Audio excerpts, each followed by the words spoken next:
Marcus. Angela, are you sure about this? Having Congresswoman Crockett and Judge Pierce on the same show? It's risky. Angela.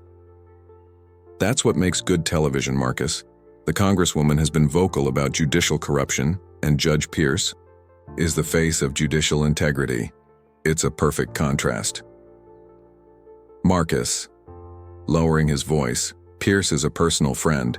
He's not happy about this surprise guest format. Angela. That's not my problem. The public deserves transparency, especially from those in power. Jasmine Crocket enters, dressed impeccably in a striking power suit.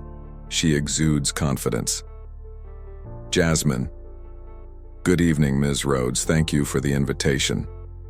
Angela, Congresswoman Crocket, thank you for coming on such short notice.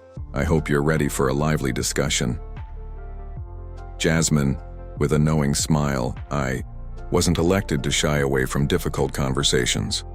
Judge Solomon Pierce enters from the opposite side, dignified in his appearance.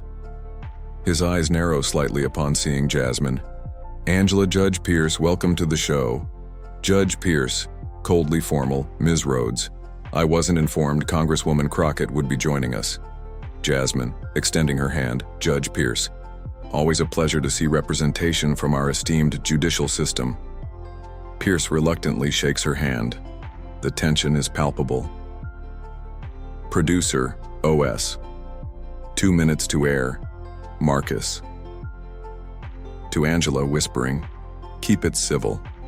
We're not looking for a scandal. Angela, whispering back, we're looking for the truth, Marcus. Whatever that might be. Producer, OS. 30 seconds. Everyone takes their positions. The studio lights intensify. Angela, to both guests, remember this is live television. The nation is watching. Judge Pierce adjusts his tie nervously. Jasmine straightens her posture, ready for battle. Producer, OS.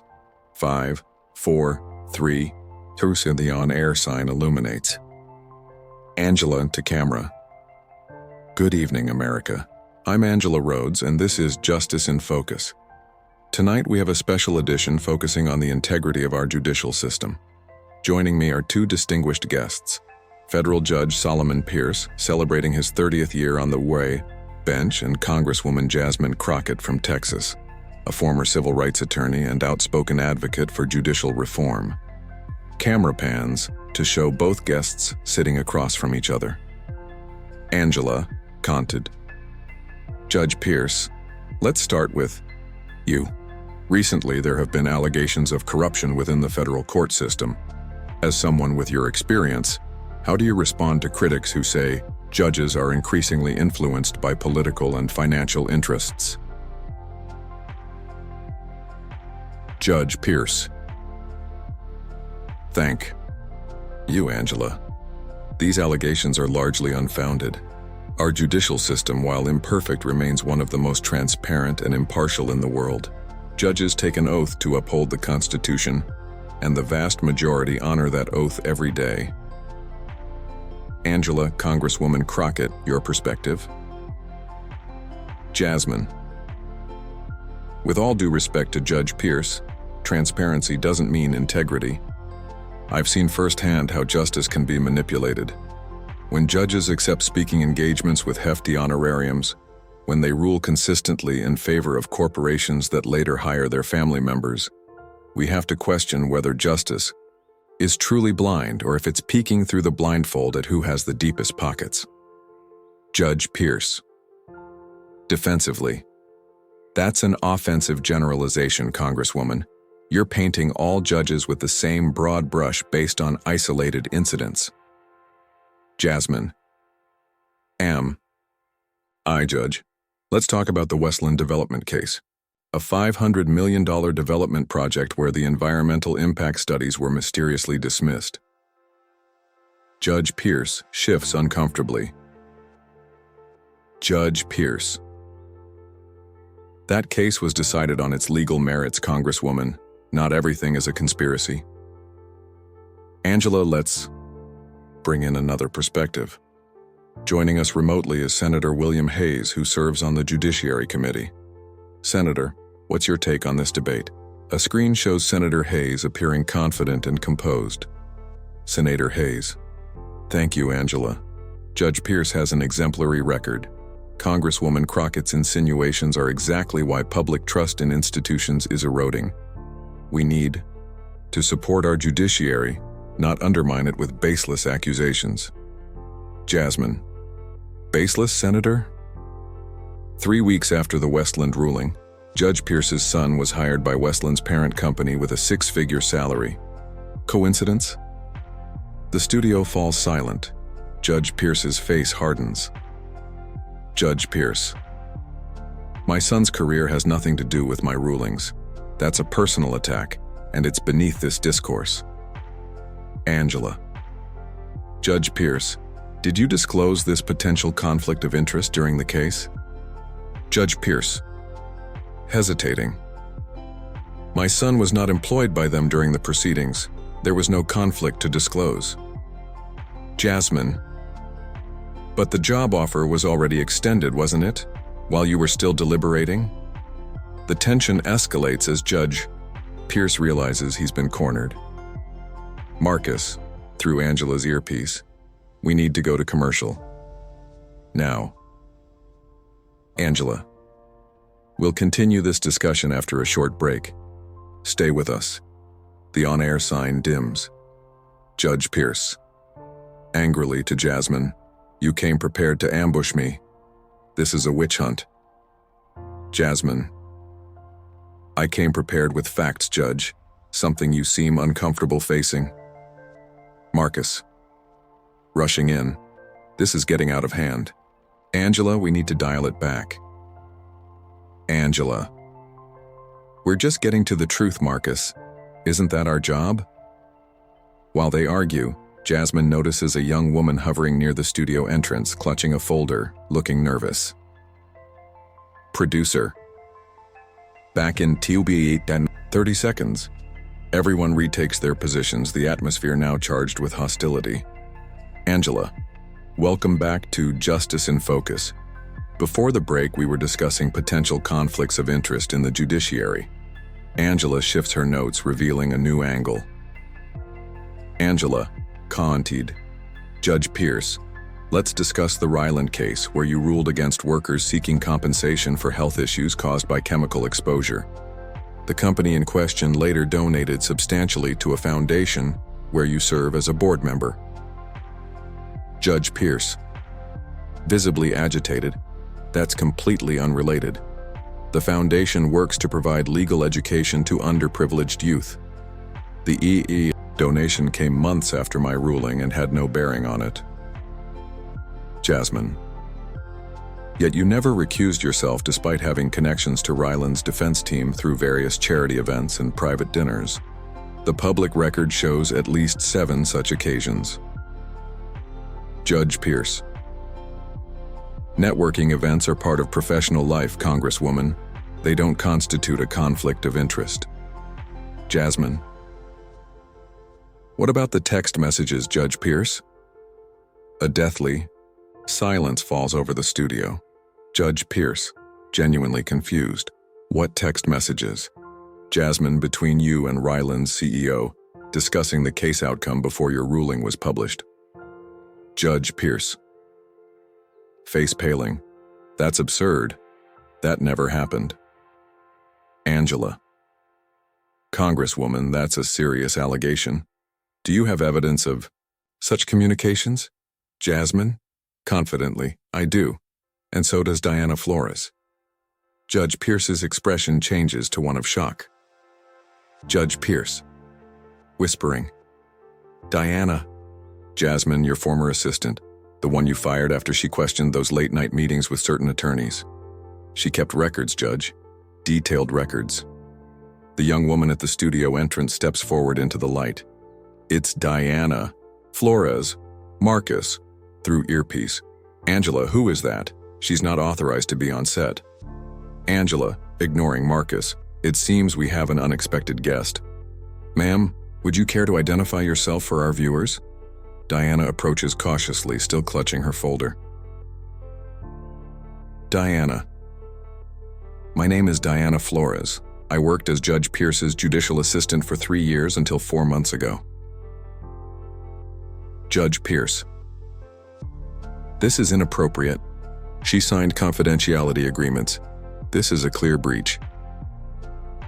Jasmine. Confidentiality doesn't cover witnessing criminal conduct, Judge. You know that better than anyone. Angela Ems. Flores, what can you tell us about these alleged text messages? Diana opens her folder and pulls out several printed pages. Diana.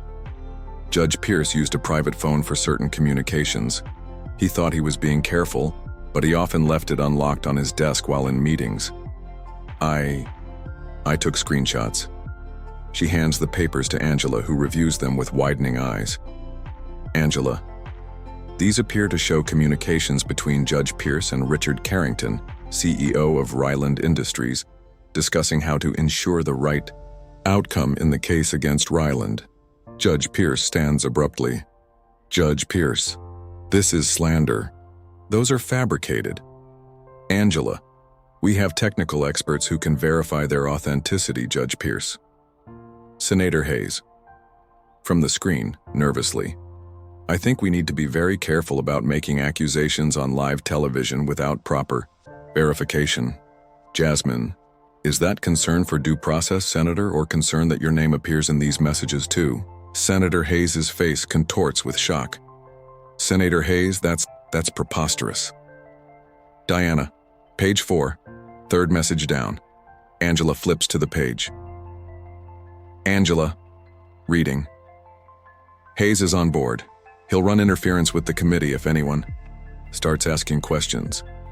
The control room erupts in chaos. Marcus. Through earpiece, panicking. Angela ignoring the command. Judge Pierce, Senator Hayes. Would either of you care to comment on this message? Judge Pierce. Standing, removing his microphone. This interview is over. My attorney will be in contact with this network. Jasmine running. Away won't make the evidence disappear, Judge. The Justice Department already has copies of everything Ms. Flores provided. Judge Pierce freezes. Judge Pierce. You're bluffing. Diana. I went to the FBI last week, Judge Pierce. They've been watching your accounts and movements. They know about the offshore transfers. The color drains from Judge Pierce's face. Senator Hayes. From the screen. I'm experiencing technical difficulties. I'll have to rejoin later. The screen. With Senator Hayes goes blank. Angela. It seems we've lost the senator. Judge Pierce, would you like to respond to these allegations before our viewers? A commotion is heard off camera. Federal agents enter the studio, led by a serious-looking man in a suit. FBI agent. Solomon Pierce, I'm Special Agent Daniels with the FBI. We have a warrant for your arrest on charges of bribery, obstruction of justice, and corruption. Iboire. Studio audience gasps. Judge Pierce looks defeated. Judge Pierce to Jasmine with hatred. You planned this whole thing. This entire interview was a setup. Jasmine. Justice was the plan, Judge Pierce, something you seem to have forgotten about. As agents handcuff Judge Pierce and read him his rights, cameras capture every moment. Angela. To camera, composed, but clearly affected. Ladies and gentlemen, you are witnessing an unprecedented moment in television history.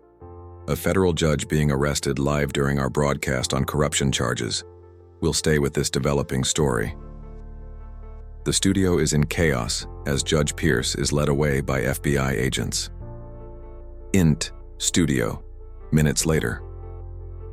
The broadcast continues. Jasmine remains seated, composed. Angela. Congresswoman Crockett, you clearly knew about this investigation. How long has it been ongoing? Jasmine. Some things have been in motion for months. The Judicial Integrity Task Force I helped establish last year has been investigating several judges across the country. Judge Pierce is unfortunately not an isolated case. Angela Ems. Flores, what made you come forward? Diana. Emotionally, I believed in the law. I believed in justice.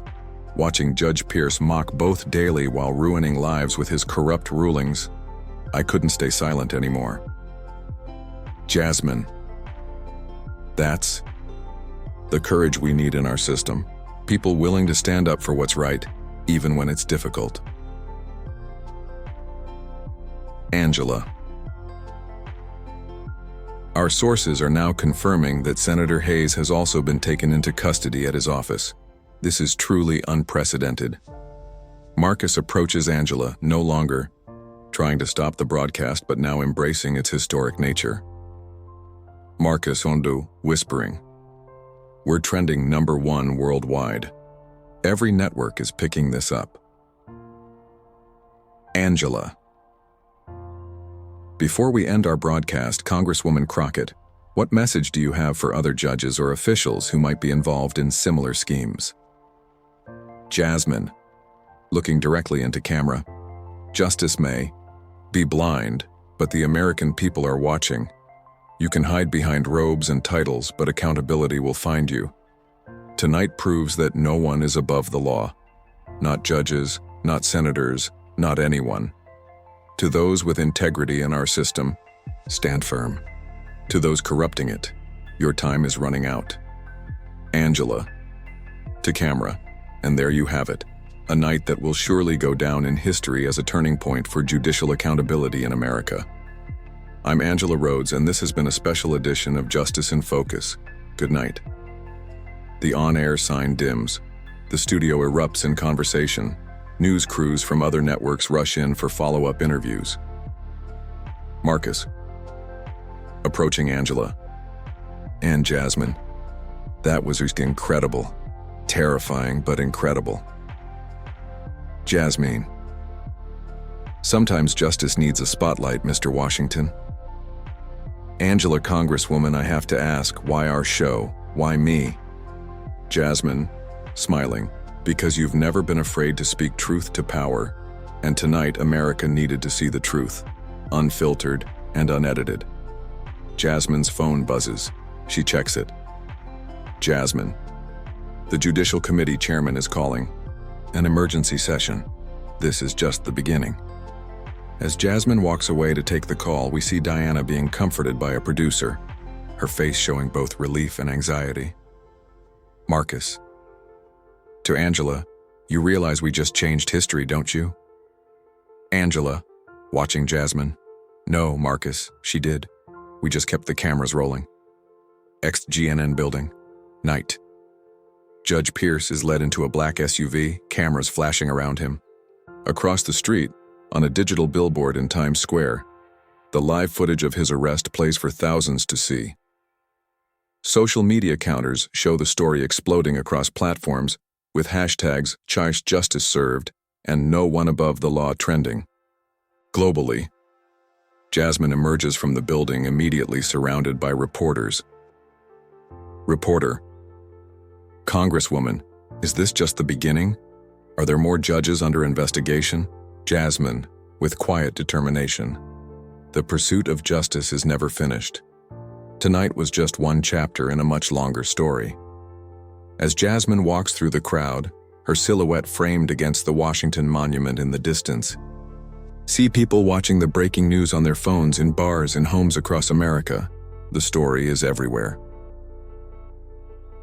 Fade to Kibinora News Network headquarters, conference room, following day. A large conference room filled with network executives, legal advisors, and the core team from last night's broadcast. Angela sits at the center, composed but clearly exhausted. Marcus paces nervously by the windows overlooking the Washington Monument. Network President. What you all did last night was either the most reckless or the most brilliant piece of journalism I've seen in 30 years. The ratings are unprecedented. Every major outlet is covering our coverage. Legal advisor. We're already facing threats of legal action from Judge Pierce's attorneys and Senator Hayes's office. Marcus. They don't have a leg to stand on. Everything was documented, verified, and presented without manipulation. Angela. The question is, what's our next move? This isn't just a one-night story. The door opens and Jasmine enters with Diana. The room falls silent. Jasmine.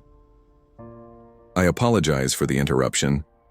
I thought you might want to hear what's happening now before you decide on your coverage. Network President. Impressed, Congresswoman Crockett. Please, join us. Jasmine. The Judicial Committee has just announced a comprehensive review of over 50 federal judges identified as potentially compromised. The Attorney General is appointing a special counsel. Murmurs around the table. Diana, softly, and I've been asked to testify before a grand jury tomorrow. Network President. Ems. Flores, your courage has not gone unnoticed. Our network would be honored to tell your story, if and when you're ready. Diana. I didn't do this for attention. I did it because it was right. Jasmine. Which is exactly why her story matters. Integrity isn't just about following rules. It's about speaking truth even when the powerful don't want to hear it. Angela. Standing. I propose a special series, Shadows on the Bench. A deep dive into judicial corruption across America, starting with last night's arrest but expanding to the entire system. The executives exchange glances, intrigued by the commercial potential. Marcus. It's risky. We'll make powerful enemies. Network. President. We already have Marcus. Might as well earn it. Fade to one in federal courthouse. 1 week later. Judge Pierce, now in a suit without a tie, sits beside his attorney as a new judge enters the courtroom. The gallery is packed with media and spectators. Bailiff, all rise for the Honorable Judge Imani Washington. As everyone stands, we see Jasmine sitting in the back row, observing quietly. Judge Washington. Be seated. This bail hearing for the United States versus Solomon Pierce will now commence. Pierce's attorney. Your Honor, my client has served this nation with distinction for 3 decades. He poses no flight risk and deserves to await trial from the comfort of his home. Federal prosecutor. Judge Pierce has access to offshore accounts and was making preparations to leave the country before his arrest. Furthermore, his extensive connections pose a risk to witnesses. Diana enters the courtroom, taking a seat near Jasmine. Judge Washington. After reviewing documents, bail is denied. The defendant will remain in custody. Judge Pierce looks back, making eye contact with Jasmine and Diana. His face shows both hatred and defeat. Fade to Duodian Congressional Hearing Room, 2 weeks later. A packed hearing room. Jasmine sits on the panel, now leading a special committee on judicial ethics. Jasmine and Ms. Flores, thank you for your testimony today. Your courage has inspired others to come forward. Montage. Various judicial assistants, law clerks, and attorneys are shown providing testimony, documents changing hands, headlines flashing across screens, more judges being investigated. Jasmine. VO. Systems don't corrupt themselves, people corrupt systems. And it takes people, ordinary people with extraordinary courage, to restore them. Acteur Steps of Capital, Sunset. Jasmine addresses a crowd of reporters. Jasmine. Today, Congress has passed the Judicial Transparency Act with overwhelming bipartisan support. This landmark legislation requires full disclosure of all potential conflicts of interest, creates an independent ethics review board, and protects whistleblowers who expose corruption. Diana stands in the crowd, watching with pride. Reporter. Congresswoman. Some are calling this the Crockett Doctrine of judicial accountability. Your response? Jasmine, smiling. This isn't about one person or one moment. This is about restoring faith in a system that belongs to all Americans. Judge Pierce thought he was above accountability. Senator Hayes thought his power made him untouchable. They were wrong. And that message, that no one is beyond the reach of justice, that's what matters. As Jasmine continues speaking, we see people across America watching her on various screens, social media sharing her words, the hashtag Justice Restored trending worldwide. Fade to Netiu, INT, prison visiting room, months later. Judge Pierce, now in prison khakis, sits across from his attorney. Pierce, how bad is it? Attorney, 23 other judges have been indicted. 42 cases you presided over are being reviewed for potential retrial. Your assets remain frozen. Pierce, and Hayes? Attorney, cooperating, fully. Pierce closes his eyes, defeated. Attorney, there's one more thing. That interview, the one where everything fell apart? Pierce, what about it? Attorney, it just won a Peabody Award. It's being taught in journalism schools across the country. Pierce's face contorts with bitter recognition of his place in history, not as the respected jurist he pretended to be, but as the corrupt judge who was exposed on live television. Fade to INT, Oval Office, 1 year later. The president stands with Jasmine and several other officials. President Congresswoman Crockett, your work on judicial reform has been nothing short of transformative, which is why I'm asking you to consider serving as the first chairperson of the Federal Judicial Ethics Commission. Jasmine, Mr. President, I'm honored, but my place is in Congress, continuing to push for accountability across all branches of government. There's still so much work to be done. President, nodding with respect. The people of Texas are fortunate to have you fighting for them. Jasmine, not just for them, sir, for all of us who believe in the promise of equal justice under law. She leaves the Oval Office. Jasmine checks her phone to see a message from Diana, who now leads a whistleblower protection organization. The message reads, "Another one coming forward. This goes deeper than we thought." Jasmine smiles determinedly as she walks through the corridors of power, ready for the next battle.